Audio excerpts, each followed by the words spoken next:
Hello, it's Steve here from Sci-Fi Funk, and today we're going to be talking about filter sweeps. What is a filter sweep?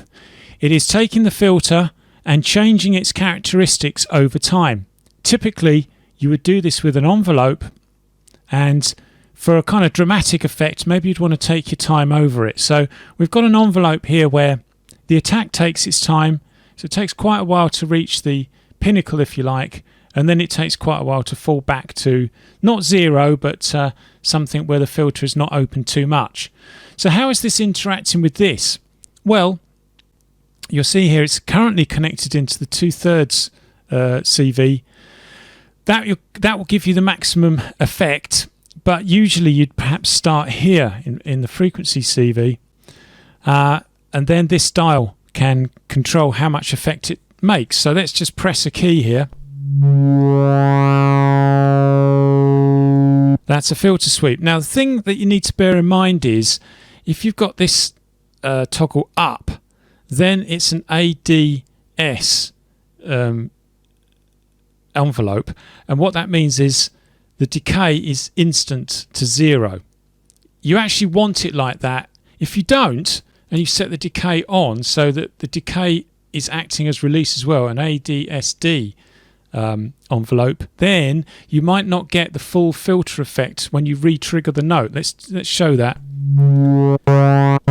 See, on subsequent presses it carries on from where it was, but here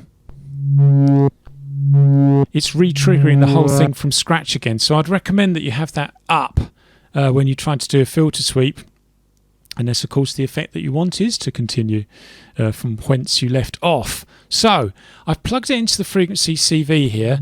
Frequency CV and 1 volt per octave will be approximately the same. One of them's 130%, one of them's 100%, I can't remember which. But if you really want a big effect, then the 2/3 CV here opens it up just a little bit more. So this actually here, of course, it's not making any difference because I'm plugging it in according to where I am on the keyboard. So it is going to change, open up quicker, or was it more or less? That's right, it's going to open up a bit more up the top.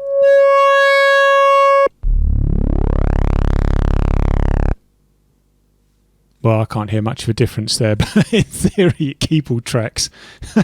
Comments, please. So that's that. That's pretty much all I want to say about filter sweeps. They don't have to be instant, but what you do want to bear in mind is you want the frequency low so that the control voltage from the envelope is having a greater effect. If I have this up, the sweep is unheard of. If I have it about there is a sweep, but it's not so dramatic. And there you get the maximum effect. That's a quick look at filter sweeps. Thanks for watching. Next time we're going to be doing velocity sensitive filters. Now this is an important one. I hope you'll join me for this one, because you will take your synth from being something that's fairly static as you play it, which is fine, to something that is dynamic according to how you play the keyboard. And now your playing skill, or lack of it, can come through. So I hope you'll join me. I hope you like this video, and I'll see you next time at Sci-Fi Funk.